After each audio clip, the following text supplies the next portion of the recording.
At one point, you do end up linking up with other artists. Soulja Boy. Yeah. How does all that come about? So when Finally Rich was being made at No Excuse Studio, Interscope Studios, which is super dope because I got the Chronic booth, the soundboard that Dr. Dre used on that Chronic album cover in that studio still. Like, they still use it. But so he's working on this album in one room. 50 Cent's coming in and out of the studio. People are just coming in and out of the studio. Then all I hear is like some steel drums in another room. And I'm like, this gotta be Soulja Boy. Because at that time, he's still signed to Interscope. And I knew that every beat that he made at the time, well, when he first started, had these steel drums in them. So I followed the steel drums, and I just go into the room. Chief Keef told me to go in the room. He like, Soulja in there, go in there. So I got him on camera, you know what I'm saying? He like, what up, High Def? I'm a fan of your work. I want to work with you, you know what I'm saying? So I end up getting in tune with Soulja Boy, too, at that time. So I had his number. So every time I go out to L.A., I hit him like, yo, let's work. Till eventually it came to the point where he's hitting me like, let's fly you out here, let's work. So I end up shooting hella videos for Soulja Boy. We did the Foreign Car, Chief Keef, Soulja Boy video. That did hella numbers instantly. And just to meet Soulja Boy was crazy because, you know, as a kid, like, I seen his videos. Like, he had the Bathing Apes on. He is a genius. Just being in his crib, you see the plaques on the wall. The Guinness Book of World Records for most ringtones. So, the first rapper to ever be on YouTube. Really, for real. Like, that shit crazy. Like, and he produced all his own music, owns everything. Like, he needed Interscope, but see how he played with Interscope. He played ball with him, and look where that got him. Like, he solidified millions up forever. He'll always be Soulja Boy. You know what I'm saying? He'll always be winning. So he used Interscope to his advantage. At that point, he wasn't really selling much for them, so they had dropped him after that.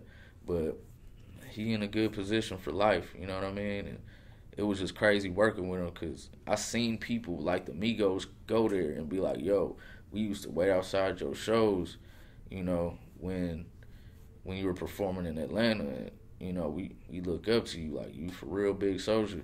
He really influenced a lot of kids to rap, man. A lot of kids. It was him and Bow Wow back in them times that was kids rapping, and, you know, he just influenced kids to really get their business together.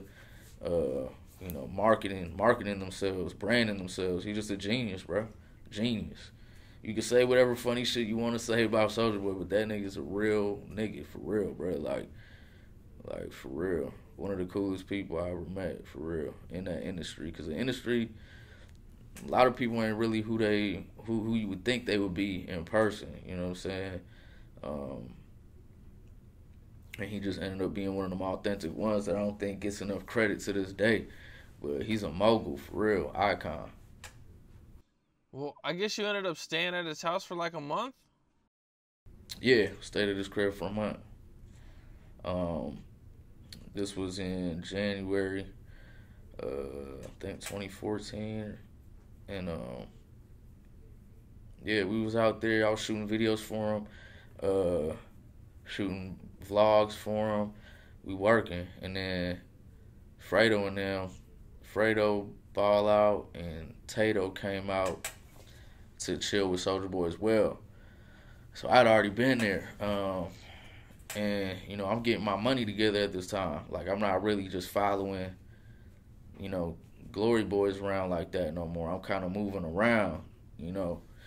So I'm out there, and they come there on some, damn, you out here type shit. Like, they surprised I'm out there type shit. So, because they thinking I'm supposed to be working just strictly for them. You know what I mean? And that's not how business works. Like, you know, until you lock me in as your cameraman, have me sign some contracts, and there's some real money involved, I'm moving around. So I did exactly that. I didn't think they really liked that, you know, because I had my own little designer pieces, you know what I'm saying? Like, I flew myself out. Like, I'm having my own shit, have my own weed, whatever I need at that time. Like, I got everything myself.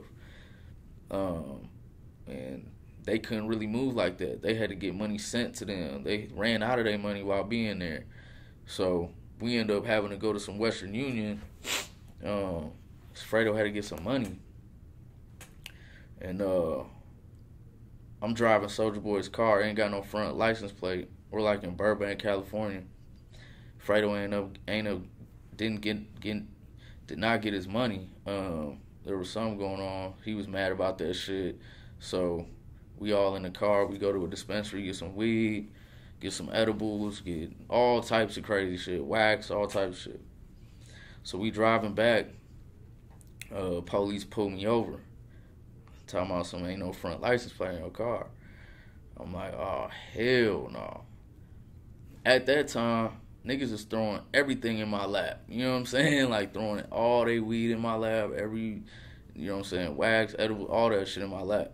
They like, you gotta take the charge, bro. We the rappers. I'm like, nigga, this shit sound crazy. And at that time, I'm just trying to hide the shit because they already at the door, and it's smoky as hell in the car. So they pulled me out, you know what I'm saying? They get me together, see all the shit on me, you know, see the little little weed and shit, the little THC and shit. And the waxes, they weren't really big at that time. Like, the waxes was illegal as hell, like, marked as like a synthetic drug or some shit. So it would end up being a felony. They took me down to Burbank County jail. But as I'm leaving, these niggas like, yeah, give us your money, we gonna bail you out. I had like $700 on me at the time. So I end up, you know, going to jail, whatever. The police like, you can't give him that money, bro.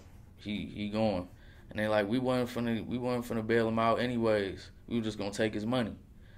So at that time, I'm thinking like, damn, these the type of niggas, these the type of individuals that just on some weird backdoor type shit, like just on some kid shit, like this what you'll do as a child. Like, I get it. As a child, you'll do some shit like that. I did shit like that as a child to people. You know what I'm saying? But it's like, that shit was stupid. You know what I'm saying? I mean, I can't say I put drugs in people's lap. Like, I never did that move. I don't know where that come from. Like, you gonna take your shit like a man. You gonna stand on yours, and you gonna be accountable for what you did, bro. You ain't about to pin that shit, frame another man. Like, that shit crazy to me. So I get bailed out. How long were you in jail? I was in jail for like 4 days. No, not 4 days. It had to be a weekend though. Cause I got in on Thursday. I got out damn near on Monday. I got out, and I went to Soulja Boy crib. They had seen my face so many times that they had just let me up from the front desk. So I immediately go there, try to get my bags and shit. I'm up there. I go to the door. It's like 30 niggas in there. Sean Kingston in there with all types of people. Fredo in there. Everybody was in there. Like, ain't nothing happened. They see me walk in like, ain't nothing happened. You know what I mean? Like, so I'm like, man, fuck this. I'm out. I'm trying to grab my bag and just dip. I already had a flight booked back to Minnesota. So I had already was in my mind to just get my shit and leave. But all my shit is like in different places. So I'm like, where's my shit at, Soldier? He like, oh, they the cleaners must have put it up somewhere. Check upstairs, whatever. So I check up there, I get it, and I just head to the airport, straight to the airport. Like, I'm gone. Then I get back and I look at my camera and I looked at my bag and I'm not seeing certain shit in there. Like, my glasses went in there. I had some Gucci shades and like a little Louis belt. And them shits was missing. So then I look at my camera and these niggas is wearing my shit. I'm taking a video on my camera. The video footage was still on my camera at the time. And they was trying to shoot a video on my shit. So that shit just blew me like, damn, these are some dirty ass niggas. Like, these supposed to be some rappers, but it was some bum ass activity. You know what I'm saying? But I can't blame them because look where they come from. Like, look at the upbringing. Look at the not the upbringing. You know what I'm saying? Like, you gotta imagine what people's going through. So But I text him though, cause I let him know like, yo, you can't really move like this in life. You know, that was some bum shit. Like, I'm doing work for you for free, essentially. Only thing I'm getting is my monetization on YouTube. Uh, I'm paying for everything else to get done. You should just respect that. You know what I'm saying? Like, so to see them get on some shit like that was just bad business, man, and that just steered me clear away from that situation. And they text back like, "Oh, we gonna world star you when we see you." They should have just apologized, like, "Bro, my bad. Like, that was a mistake. Like, we did it. My bad." But niggas want to take it to, "Oh, we gonna world star you when we see you." So when they see me, what had happened, it didn't go in their favor. Like, we on stage in Iowa going to a show. So at this point, you're not working with Chief Keef no more. You're more working with Dirk, right? I'm working with Louis, Dirk, yep, them two more so. Now, at one point, Soldier Boy's chain gets stolen out of his house, right? Somebody steals his chain? That happened right after I had left. I had told Soldier Boy, I was like, "Bro, watch some niggas in your crib, bro. Because you see what they just did to my shit. Like, you got hella shit in that crib. You feel me? Like, I just didn't want nothing to happen to dude because he a cool dude, like, but he vulnerable, you know what I'm saying? Because he's so welcoming. So, I don't think he like that now no more, but, I just text him like, "Yo, this shit could happen to you, bro. Like, motherfuckers are snaky. Just watch him." You know what I'm saying? So it ended up happening right after I leave, and I text him, I'm like, "Bro, I told you, bro. Like, watch them niggas, bro." So they Ballout, they were just on some stealing shit. They went on a stealing spree at this time. They were like, "Fuck it, we gonna take these niggas down." That's what they was on.